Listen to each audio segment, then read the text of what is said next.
like to quickly introduce our sustainable aviation fuel called SAF Tracker. And it's a bi-weekly newsletter on SAF, wherein we track demand, supply plan database, pricing, in policy and regulatory landscape, and new technology, production technologies, and things like that. So a lot of our insights from SAF are going to be coming out of SAF Tracker, and I'd like to invite the panelists. So we have with me Elim Yeoh from BP, John Goldsmith from Power Pacific Holdings, and Ryan Eslicker from Uniper. Thanks for having us. Oh, that's great. So talking about sustainable aviation fuel, we see that a lot of plant announcements have come across through in the past few years through 2030. But if we see for the short term, out of all the announcements, which almost are over 800 million gallons per year of SAF capacity, if we think of what is the high confidence, we expect less than 50% of that to actually come online in 2026. Some of the reasons is uncertainty in policy. We see that in the US, IRA was a huge factor in driving some of this production outlook. But then looking at the 45Z, it's expected to end in 2029, but also the SAF credit on top of renewable diesel, which was about 75 cents, has been now reduced. There is a SAF Act that has been proposed, which aims to reinstate the SAF credit on top of renewable diesel, but then also extend this credit to 2033. If you think of UK, European Union has been famously conservative on biofuel feedstocks that have been approved. So last month, UK actually has opened comments on what they think should feedstock sustainability criteria should look like. And they are now more open to food sources as feedstocks. We see that Asian countries have been developing SAF policies to drive demand. Although we do see that over the medium term, the region is going to continue to be a net exporter of SAF. Some of the policies that we see that are driving demand are the 2% blend mandate in China, 10% blend mandate in Japan by 2030. Also, Thailand, Malaysia, and Singapore have 1% blend mandate by that starts this year. And then India is also trying to introduce a blend mandate here in the next few years. But despite of this, these mandates, we see over 1 million tons of capacity that will be exported out of Asia Pacific in the near term. One thing that we've seen that has constantly plagued SAF markets is the price premiums. And now we see that these premiums may be increasingly paid by passengers via some sort of fees or other type of cost structures that the government mandate. Some of the examples that you see are KLM is seeking Dutch government's funds that they collect via aviation tax to use into SAF advancement. Lufthansa is also urging the funds from EU ETS to be used by reinvesting it into growing SAF capacity. One big example is Singapore's SAF levy on economy passengers. That is $1 for regional flights, as well as going as high as $10 for long haul. It's even higher for premium passengers. We see that for SAF production, co-processing makes a lot of sense conceptually for refiners, but then there are several hurdles that are limiting the adoption. One of the key challenges to co-processing is very limited policy support, as well as once, say, it goes through that, there is still a lot of complexity in terms of SAF certification. and the allocation of that feedstock, like what percentage would be allocated to SAF, and then getting it tested and certified. The other thing that we see for moving on to hydrogen now is we see that low carbon hydrogen could emerge as a real demand opportunity that would power data centers. Some of this we already talked about in the last panel, where we talked about data center power growth and how could hydrogen power some of those. So I'll quickly. The last thing we see that there has been significant volatility in carbon credit prices, and this is increasing the pivot of RNG market from solely transportation fuel towards other voluntary markets.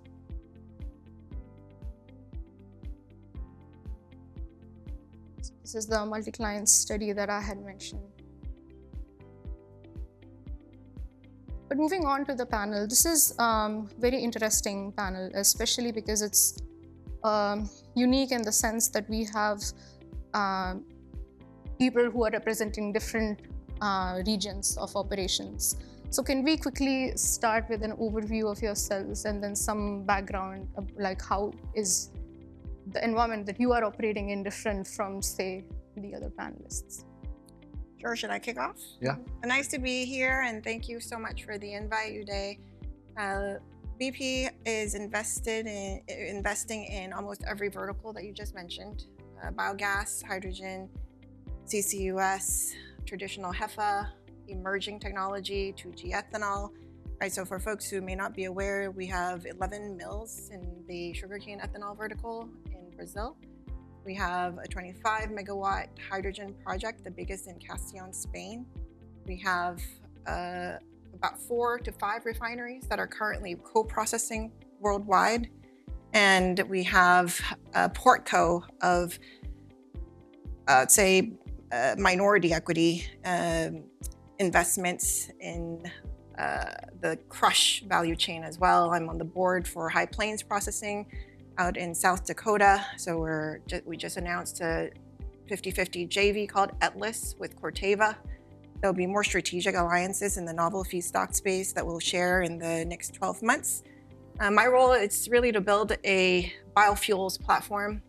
Initiatives ranges from organic growth in our facilities, monetizing depreciated steel, all the way to inorganic growth in brownfield conversions. We're targeting low cost of supply and advantage locations, diversity of jurisdiction. Really need to make sure that we play in the global portfolio. We have made an announcement of a new CEO joining in April, Meg O'Neill. So BP is going through a series of organizational reviews as well as portfolio reviews. Lower carbon continues to be top of mind. We are refocusing our downstream activities, but I'm proud of what we have today. It's still a sizable, scalable platform that we can continue to grow upon. And I sit in Houston. We manage our businesses by regions. So my area right now is Americas, ranging from Canada all the way to Brazil, covering all the different biofuels that we talked about. Archaea is also one of the biggest bio RNG landfill positions in the US. We have the biggest marketing RNG position. So as we just talked about RNG, we are looking at different gas to liquids opportunities in the current marketplace. Again, a function of D3 RIN and how can we continue to grow both the molecule side and the electron side into data centers. That's a quick overview of BP's lower carbon business. Thanks. Yep, I'm John Goldsmith. Good afternoon, everyone. And thanks for being here today and allowing us to participate. I come from Par Pacific. We're actually headquartered here in City Center, so this is quite convenient. We're a downstream small cap public company. We're mostly focused in the Western US, in Hawaii, which is our biggest business. We've got 4 refineries, about 220,000 barrels a day of processing capacity across those 4 sites. We've got a marketing business that's in the Northwest in Hawaii. and the logistics that are primarily around our refining assets. I lead our renewables business. Our main focus today is completing a biofuels but RD SAF plant co-located at our Hawaii refinery. It's being done through a joint venture with Alohi Renewable Energy, which is comprised of Mitsubishi Corp and Ineos Corp, who are nearly 50-50 on that. We're in the process of starting that plant up and looking forward to following along BP being a producer in the US. So yeah, look forward to the discussion. Over to Ryan. Yeah, thanks for having us this afternoon. Ryan Eslicker, I'm with Uniper. I'm here in Houston, Texas. Our critical mass for North America is here in Houston, Texas. We have offices in Calgary, we have offices in Chicago and Baltimore. Our headquarters are back in Europe. At our heart, we are a utility of roughly 8,000 employees. Our core businesses are in continental Europe, up into Scandinavia, as well as the UK. Ever since Ukraine, Russia, we've expanded our businesses to be more global and more of an LNG platform. We have roughly 20 gigawatts of operating capacity on an electrical generation side, all forms of production from nuclear to hydro, renewables, biomass business. So everything you can think of, we're in that. My mandate in North America and what my team looks after is the new Energies Origination. So we have some domestic business in the compliance markets, primarily focused in California, mostly around hydrogen for mobility and fuel cell applications. Other than that, we have a lot of export business. We're originating advantaged low carbon molecules from North America with kind of the carrot mandates around some of the just advantaged feedstocks, as well as the production and investment tax credits and leveraging brownfield infrastructure to move those to Europe to the compliance markets there around CBAM regulations, RED 3 and so forth. The mandate of kind of in scope molecules and commodities for my group is around ammonia, both blue and green, SAF, not so much on the HEFA and alcohol to jet side, but more so on the more expensive range on the eSAFs and biosAFs, as well as methanol, both biomethanol and e-methanol as well. So it's nice to be here. Look forward to having a good conversation today about what we're up to and the overall market trends. So lately we've seen a shift towards, say, disciplined investment in low carbon fuels. So each of your profiles are into biofuels. So how has that changed from your vantage point? And also, like, just what is the definition of disciplined and sustainability, and how has that evolved? I'm going to be fair here and reverse from Ryan's start Oh, first. Gosh. Yeah, so it is. There's been rationalization over the past year or two. I don't think that's necessarily a bad thing. We've seen a lot of, my group is not focused on equity investment and development. We're really focused on offtake. We're asset heavy in Europe and really kind of commercial and trading heavy here in the States. So it's a little bit of a different angle. I think the biggest thing that we've seen is that rationalization and kind of development capital drying up a bit out there. From a North American perspective, it's nice because we do have clarity on some key IRA related tax credits like 45V. We also have kind of some indirect backstops out there and deadlines coming with the expiration of 45Y and others, which is critical for cost of feedstock. So we've seen a rationalization. Our group has really gotten focused on pursuing projects that are capitalized, serious developers, reasonable and realistic, I would say, supply chains that ultimately can deliver to demand that we have in Europe and some integration into our assets. So it's definitely been a rationalization. I don't necessarily think that's a bad thing. It's just kind of a byproduct of getting a little bit closer to the finish line here with some of the need to get constructing or you're not going to be able to get access to some of those carrots in North America. Yep, I'll take it from there. This industry, I'll speak to kind of biofuels in particular, it's got a lot of parallels to many supply-oriented sectors. So when margins are healthy, outlook's clear, there's a lot of investment to fulfill that demand, and things tend to get overbuilt and overcapacity. And obviously with our 2 to 4 year sort of political cycle, things can flip-flop very quickly. I think it's safe to say that, that we've been in a period of compressed margins and kind of a down cycle on biofuels for about 2 years now. The outlook is looking a lot more constructive. There's a pretty healthy RVO. There's a lot of uncertainty still within that program.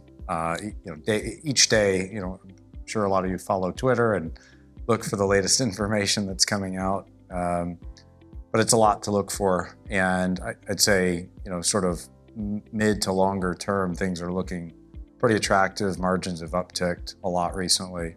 When you compare this to other supply-oriented sectors, and we'll just focus on refining, you've got like very similar levels of risk and volatility, but you've got most of the margins underpinned with, regulatory incentive programs at the local, state, and federal level.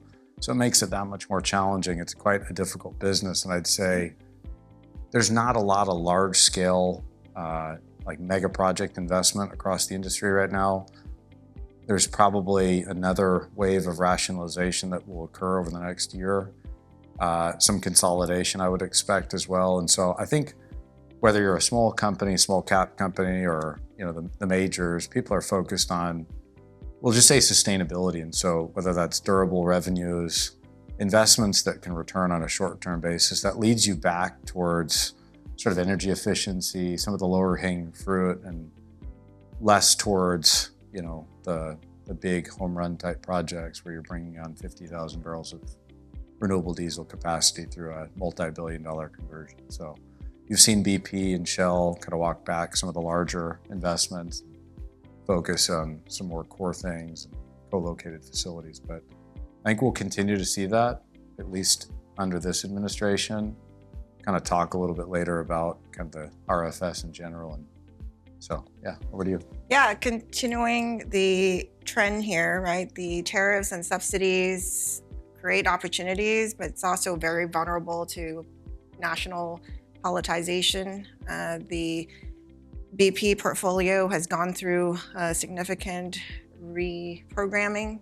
I joined BP in 2023 when we had a 20-page slide deck on growth pipeline, and it's been right-sized to focus on short-term returns and be more thoughtful around where capital goes. As I think through the last, call it 7 years that I've been in the bio space, started in biogas and dairy, was the golden era of highest LCFS and RIN prices in 2019. I still remember when I was underwriting RNG dairy project, my floor price was at 110. Never did I think it would ever get back into the 40s and 50s. So team who did those financials are pretty wrong about the forecast. And it just shows that in those short 7 years, we've gone through a full cycle, right? To John's point, the last 2 years, we're seeing maybe call it the bottom of the cycle. And it's really changed the way we look at LCFS and RIN. Price models can range quite vastly across big numbers, but I always encourage us to go back to fundamentals, right? In the US, where we are long HEFA today, it still remains the cheapest cost to comply. And the trading capabilities that BP has really is focused around compliance costs and compliance jurisdictions. As we think through LCFS going forward, we are all advocating, I would imagine in this room, for more LCFS states. We've seen some E15 news in the last couple of days that might anchor more ethanol in the marketplace, right? So these are positive uptakes. We are desperately waiting for more RVO news and how SREs will be managed into 2027. Right, so these signposts will hopefully help inform investments in the next decade. Anything we're looking at now will start up COD sometime 2030 plus. You sure hope that the cycle is back up by then, and we need to be prepared for that uptake. To John and Ryan's point, we're focused on high TRL more cost net back related projects. So things like ETJ, ESAF, right, that had very prominent bright spots 2-3 years ago are less competitive in the outlook. But again, a function of subsidies, tariffs, national friendshoring, reshoring, right? Cost of projects have also risen. The construction costs of, we look at a project in 2020 versus 2025, similar scope. Think PAR, Hawaii, right? Looking at it 3-4 years ago, if we were to start that today and build our COD 2030, those numbers would look quite different. So I just encourage us to be thoughtful around how we look at the forward supply and demand balances, as well as how we signpost projects as they go through FEED and FEL3. So it's interesting point to segue, because all of you mentioned some form of policy, whether it's in form of LCFS, RINs. But so my question is, like, one thing that we've been hearing a lot is that policies, regardless of policy, there's always a certain amount of uncertainty, because governments can change and things can change. So when you think of, say, your project's outlook, like, how important is policy? And then what kind of policy have you seen work the best in terms of, say, a project success, whether it's policies that drive demand via mandates or penalties, or whether it is credits that drive supply and use with some monetary thing that you can get back at the end. Like, what do you think has worked the best in terms of your project success? Kick us off. Yeah, sure. I'll jump in. I mean, I just kind of talking about credits, leave the RFS to one side, and then sort of everything else on the other. The RFS, when you kind of take a step back, is, it's a structural portion of the fuel supply in the U.S. It's largely been a slam dunk success when you really think about sort of the overall supply contribution of the RFS. And at the end of the day, it's a farmer's program. It's an agricultural program. It's critical to the political base of each party. It's the reason that things start and end in Iowa from a federal perspective, and it's there to stay. I think everyone kind of feels that way. It's also a hotly contested, highly litigated program where there'll be moments of alignment across kind of the key largest stakeholders and loudest voices in DC, and then moments like today where they're not. We're a small refiner. Our position and posture on it differs probably from some of the larger refiners, mainly related to the SREs. But in general, smaller scale projects for us, are, to your point, kind of more of a compliance approach, and through that lens, and that creates a good basis for investment, or it can. It starts to, when you get to larger scale projects or something that is exceeding your own compliance obligation, then it becomes a little more opportunistic. The state level credits, I think are really what, in regional, are really what can kind of make or break a project. And you probably get a little more influence and a little more line of sight into how they can influence the returns and the overall profitability of an asset.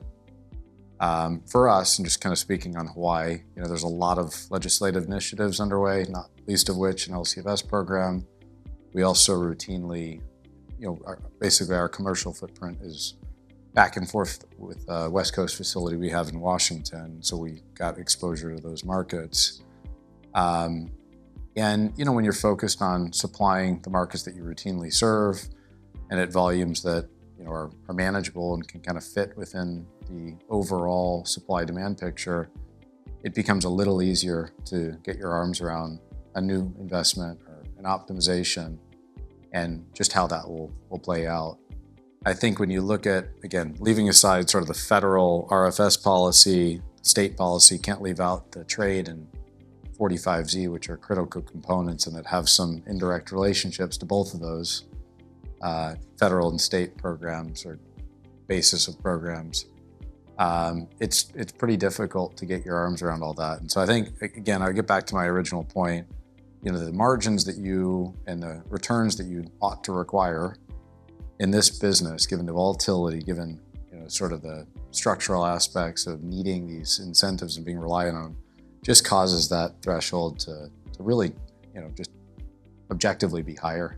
And so trying to find projects where you've got some certainty, and I'll just give some examples. You've got good state programs, you've got some SAF incentives in certain states, but some of them can't get off the ground. So there's good legislation, I think there's good policy direction, there's good intent, but then things get caught in rulemaking. We've seen that at the state level and federal level, obviously, and so depends which program you're talking about, but this is, I think, what we all sort of live and breathe and everything every day. And I'm sure I answered the question, but I covered a lot of ground. Yeah, I can build on John's point. Maybe a little perspective on the European side, given that's the foothold of BP's bio program. If I think about ETS, Refuel EU, and many of the SAF mandates that are coming into play, it is the stick or carrot, right? You get to choose. The penalties that I'm hearing can pretty much eliminate a whole aviation business in Europe. And talking to the airlines like Lufthansa, they are not happy with the jurisdiction and or the competitive nature of dislocation between the US airlines and the leading European airlines, right? They are now trying to pass that cost to the consumer. And we know how elastic that market is, and therefore does it end up being a market share conversation over time. And I look at the EU, call it the mandated market, versus what John talked about on the US side, versus all the Asia countries that are coming out with more announcements. What I think is important is to do it in small steps, right? We can't just go out and say, by 2030, we're gonna demand 5% of advanced fuel. Neville is not gonna be quick enough to go meet those numbers come 2030. So the incentive that I see that has driven the right amount of proportionate growth, it's signaling 1% in 27, maybe 2% in 2030. But that gives enough signposting or enough incremental demand to help seed the market, to test is it even feasible to get to that type of parity cost. We're all margin businesses at the end of the day. And can the airlines pass that to the consumer? Can the suppliers pass that on to the rest of the value chain, right? But those are the type of advocacy certainty that we need. We can't just go overnight and say, hey, we need to do this. But let's let the world and all the cross-border conversations be involved in that design so that we can grow as a cohort, as an ecosystem. Because I think when you run into regional challenges like the EU versus the US or the Cathay versus Emirates, we run into each other's swim lanes and we get into an inertia that just does not prompt growth. So I think my takeaway is small incremental steps. There are countries who are going to be more lenient about penalties. Like when I asked Japan, hey, in Osaka, come 27, how are you going to meet your 1% bio requirement in utility gas? And they said, well, it's going to be tough because we're importing that all the way from Archaea landfill in the US or whomever the landfill producer will be. And if you think about the efficiency of that value chain, that carbon molecule is going from a landfill in the US onto a boat, tagged to an LNG cargo, all the way to Japan to fulfill a 1% utility gas. Are we doing the right thing for the environment, right? And so as I think through that concept, I go, what is the enforcement? Oh, we can pay $10,000 and comply. And I go, that's not enough of a penalty to really drive change. So as I think through the policy incentives, the marketplaces that we operate in, let's do the right thing, apply our scientific mindset and be carbon efficient and not just headlines. Yeah, I agree. I think realistic value chains need to come together that work in the current space, especially when you think about project on project on project on project risk. We're still looking for codification of some of the sticks in Europe around RED 3. It's great, it passes at a European Union level, but now it's in member state and kind of stalled out largely. So we need codification of that. We need those to pass at a member state level to be able to sanction, again, these value chains, which are very difficult to come together under and very capital intensive under clear regulations and investment mandates. Without that, it's very difficult. We just signed, as Uniper, a binding green ammonia offtake agreement out of India 2 weeks ago. So we're betting on this still to come. We obviously have integration in our assets, and we have markets to make in Europe, but we need to see those advance. I think we've kind of, for us at least from a New Energies North America perspective, have some more clarity in the US now. Certainly there's been some ripple effects of overall decarbonization headwinds and tariffs and so forth that are to come and have impacted Europe, but we've got a little bit more certainty in the US, at least from us now, so we need to get Europe there to kind of close the gap. But we still see, I would say, positive progress on the demand side in Europe. But again, it's a really big year for the US because if we don't get some of these, especially electricity feedstock type of projects on the green side past this year, it's going to be very difficult to come back around when your power prices are 30% higher and meeting incremental data center demand and so forth. So a big year for us, but we're looking for more clarity out of Europe on the regulation side. It's critical. You have to have the stick. And so I know you mentioned that feedstock having to be imported from, say, someplace else. And then I know, John, you mentioned about serving the market that you have been serving. But when it comes to some of these biofuels, because of feedstocks or because of where the demand lies, they still can get, say, global in nature.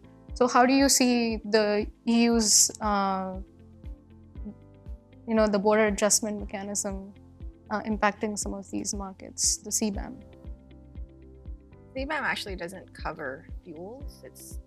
The sectors that it covers include aluminum, steel, iron, electricity, and if I balance CBAM relative to the current tariff structure, the tariffs play a way bigger role in the global arbitrage of feedstocks. So if I think about all the tallow and UCO that has been redirected, given the recent US news on the RIN prioritization, to me, the tariffs make a bigger impact in the marketplace than CBAM. I'd love to hear. Yeah, I would defer to you guys mostly on the European framework and impacts, but I would just say there's an outsized impact on feedstocks relative to products, specifically in the US. There's what we've been calling kind of the inverse tariff issue. You can freely import or duty-free finished products. That includes RD and SAF, while the feedstocks, which are globally available, are tariffed. Competitors to par and just folks that are sourcing feedstocks are doing so generally on a global basis. Part of that pronounced effect is the fact that there's just a lot less liquidity in some of these smaller niche feedstocks, so waste-based. And you're seeing the flows, obviously Europe sort of went on a multi-year effort to investigate what they thought was fraudulent Chinese UCO. There were some extraordinary numbers into Italy was kind of the key example that was being floated around. Similar pathway and line of investigation started in the US around Chinese UCO. That became sort of a hotbed issue. And now we've got sort of, we'll just say, economic hurdles on non-USMCA feedstocks and potentially further impacts if the RVO isn't deferred on the discounted RIN. So it's a lot to pay attention to. I think maybe just kind of the bottom line is that, and I made this point, but in the feedstock world, you don't have ultimate liquidity of supply. Some of the vegetable oil-based feedstocks are available in large numbers, but they serve kind of multiple markets. It's not just like crude oil.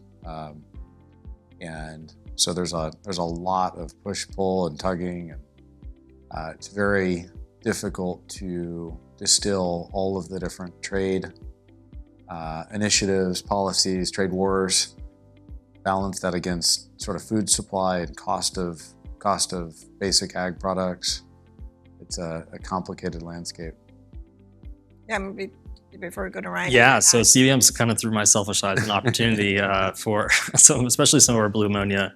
If you think about blue ammonia out of the U.S. Gulf Coast, that's kind of the value proposition, right? The avoidance of local ETS. We can bring a low carbon product that has, certified renewable natural gas, some renewable power swung into the facility, and carbon capture and sequestration on the back end, and that's an attractive product to our customers in Europe that beats out local penalties. So yeah, it's opportunity for us. Obviously, CBM is in place as of January 1. There's some open comment period right now for feedback and so forth, and some new target setting. And these are mandates. So industry that's been kind of hammered over the past couple of years will continue. This is kind of incremental sticks to them. So this is it's a transitory time, but it's a time that again, I think our overall house view in Europe is that these mandates remain, and CBM's an opportunity for me to go out and originate advantage molecules across North America and bring those into the CBM impacted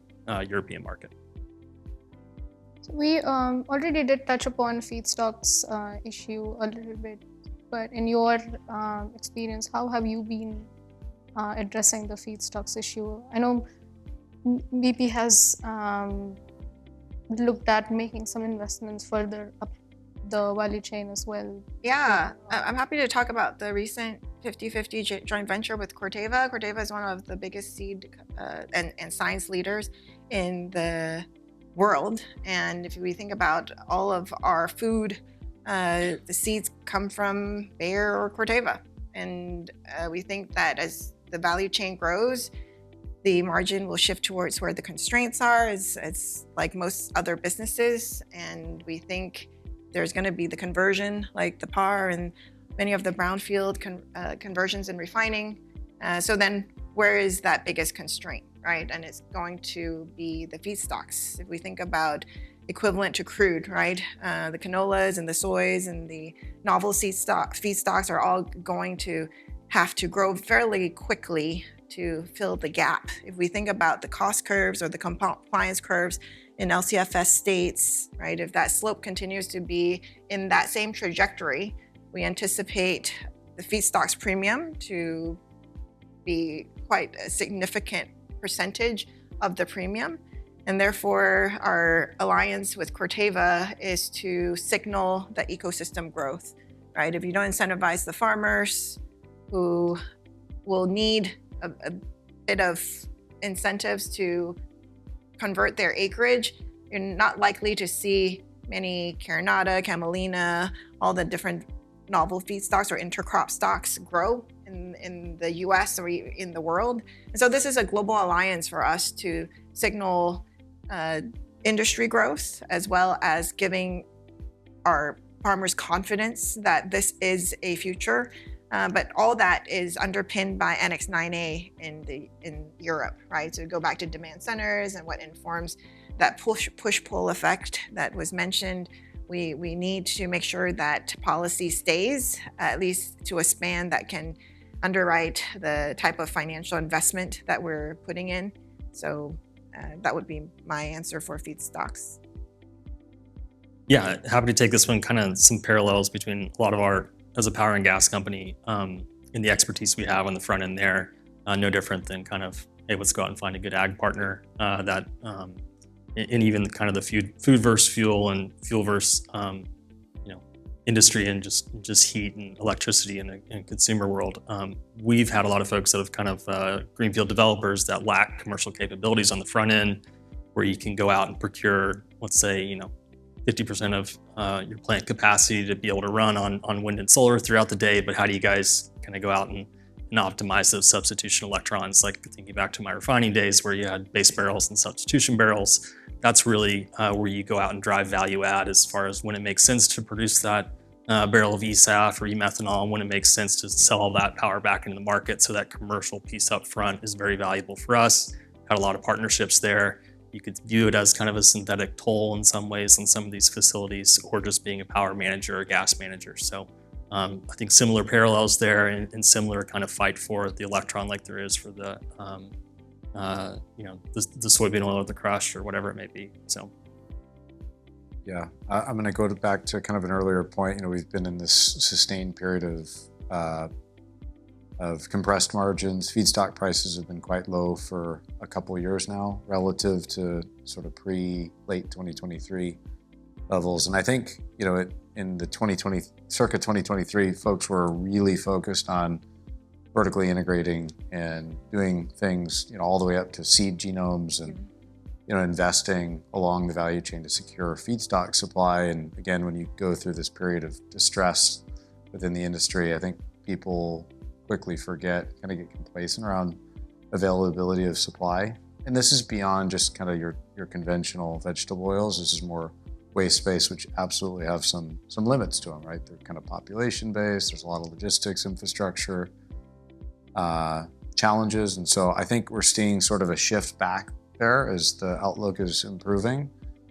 We've been pretty focused on kind of more of a regional scale, I'll say, than global, mainly predicated just on the US and regulatory framework, leading you back to sort of North American feedstocks, at least for the time being. We have done we've been a sponsor of field trials of camelina in the Hawaiian Islands. It's been pretty successful, but there's a big aspect of that of kind of land management. If we source, a material amount of supply to our plant locally, that's a great success, but it's a longer term ambition. It's really difficult to sort of develop new ag supply chains. It takes big dollars. You're starting to get into the ag space. It would be great if over the long run, ag and energy could be totally aligned, but I think we've reverted back to sort of the status quo, unfortunately. Yeah, and let me make one point on that. I mean, I think, ag has been sort of cheering this really high RVO and the domestic orientation on policy, leaving aside just the renewable fuels and producers' margin, which is a critical component, to become a critical component, on ag product demand in the US. You look at the de facto Chinese embargo on soybean oil and just how penalizing that's been to the US farmer. So I don't think anybody likes a world where we're doling out incentives to groups just to sort of subsidize a distressed market. It's much better to have kind of long-term alignment between sectors and clarity on long-term policy. That's helpful. So I agree to your point on ag. We were doing some project trying to understand theoretical capacity of HEFA, like how big can HEFA grow. And then at a certain point, I told Uday that, when it comes to crops, then it becomes all agriculture. So that's interesting that it's almost a different sector altogether. So when you think of technologies and innovation, where do you see growth, like say after HEFA or after oil-based? I know Ryan mentioned some PTL, ESAF, but overall, where do you see, or which new technologies do you see growing in the medium term? John, you want to talk about Lutros? Well, yeah, sure. Just quickly, I mean, we've been, again, this is sort of just focusing on the things that are within your control and maybe operational or development challenges that you're faced with, and coming up with a technology solution to address them. And so, we were looking at the incumbent pretreatment technologies, which purify raw vegetable fats, oils, and greases, and prepare them to be able to be processed in a hydroprocessing unit and converted into a finished molecule. We didn't really like what was available. Frankly and candidly, I inherited this decision, but we decided to work with a technology company called Lutros, who had some interesting and what we viewed as advantage technology if it worked. So we funded a pilot plant. We've got a vested interest in the success of that company today, and pleased to report we've got in the first of its kind commercial scale system operating in Hawaii, outperforming even our best expectations. So we're really excited about that. That's an opportunity sort of to deploy technology within your business. And it kind of gets back to what I coined the low-hanging fruit. So do you have an energy efficiency? Do you have an operability issue? How can you address that through technology? I'd call those more sort of base hits and singles than, we're developing an entire new process to rethink the refinery. So I think for the time being, it seems like those are squarely in view rather than kind of the mega projects, the industry-changing technology, but my colleagues may have a different view. No, I think I'll do a quick plug for our, we have a pilot cracker at our Wilhelmshaven, northern Germany port, which is Germany's first LNG regas facility, where we will do ammonia cracking. So there's some integration there. So when you think about add-ons for like European backbone and how do you trundle ammonia into hydrogen use cases at refineries for hydrotreating or at steel or whatever sort of natural gas displacement value props out there. I think another one is on the, for us around renewable natural gas. I think it's really interesting in some of the saturation in the market right now. It's an advantage feedstock of sorts. When I start thinking about that, there's some technologies out there that allow you to co-locate at the feedstock facility at a landfill and explore other kind of clean product trade channels there with some of the P2L technologies around SAF, around methanol.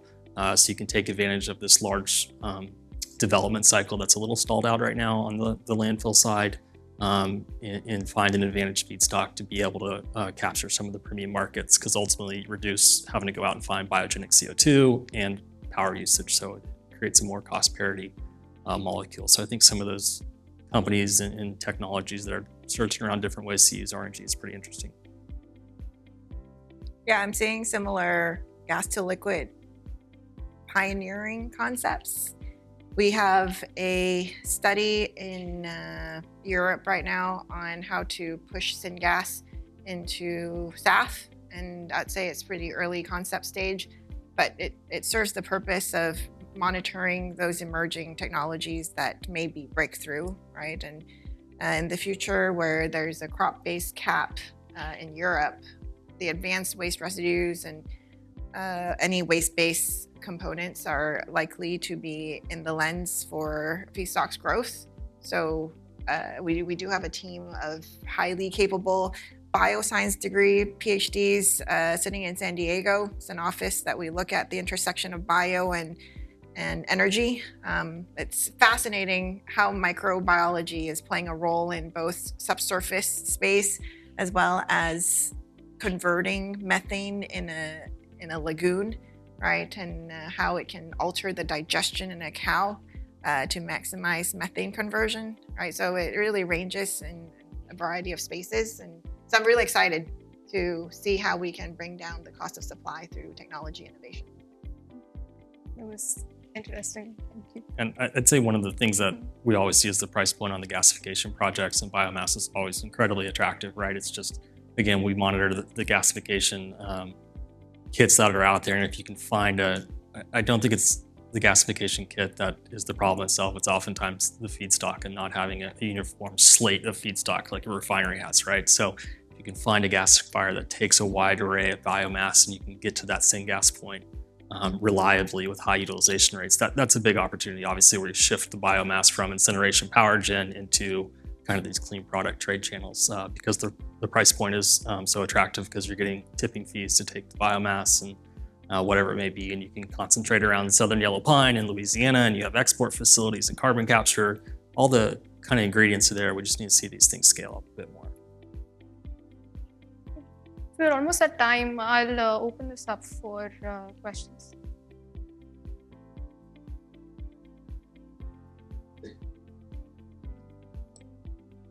Yeah, thank you. My question is to Jean.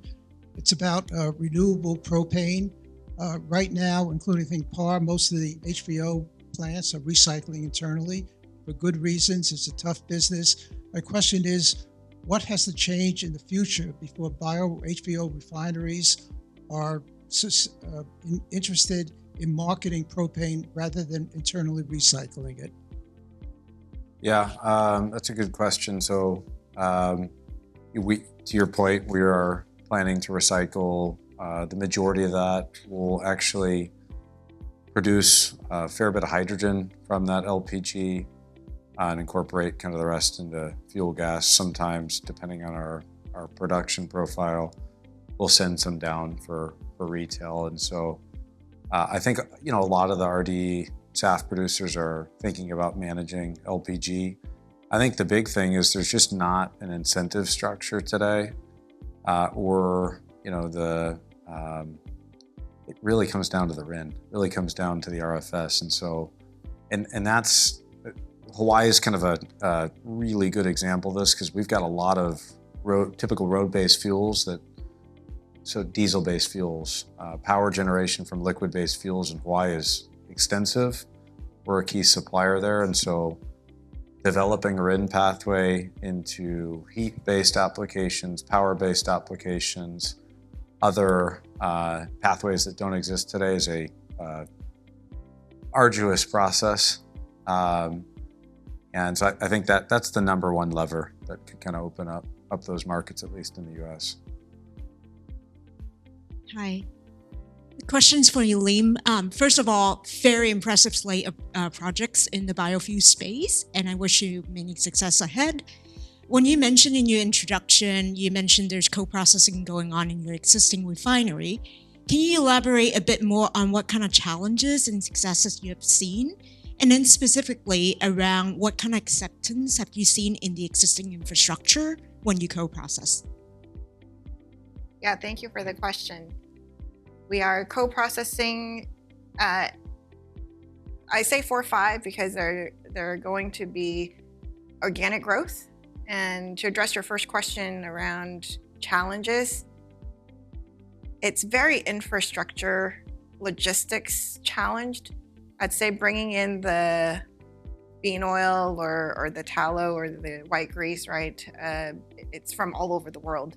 And it's either rail, truck, or marine. And the refineries are not usually built for those type of OSBL flexibility.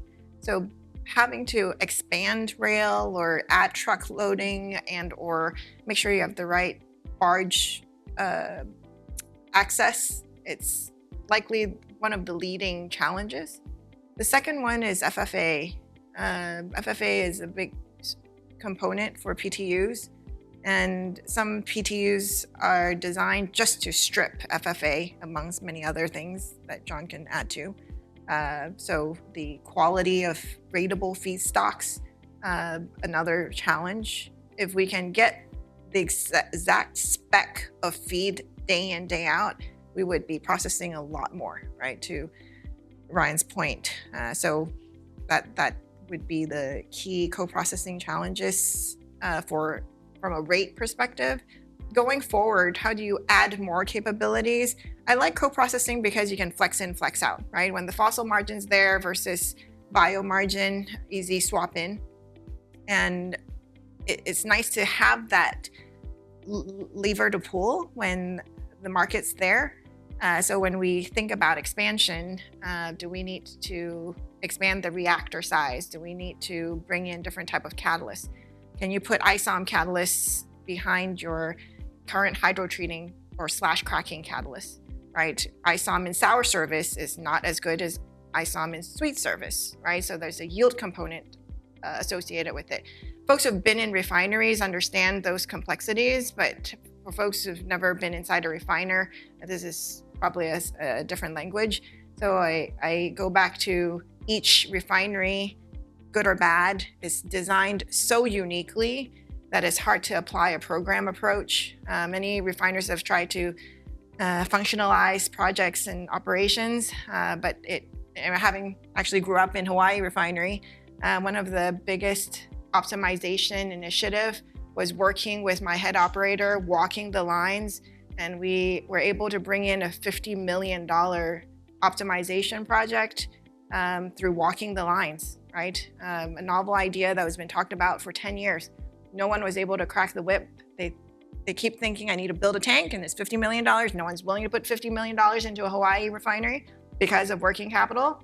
And we decided to batch operate the FCC, bring in the ship, load the specific spec, turn it into base oil from burning it in Hawaii Electric, and we upgraded it to back out expensive base oil, import it into California from the Med, right? And it turned into one of the biggest opportunities for Hawaii that extended their lifespan from 2010 to 2017.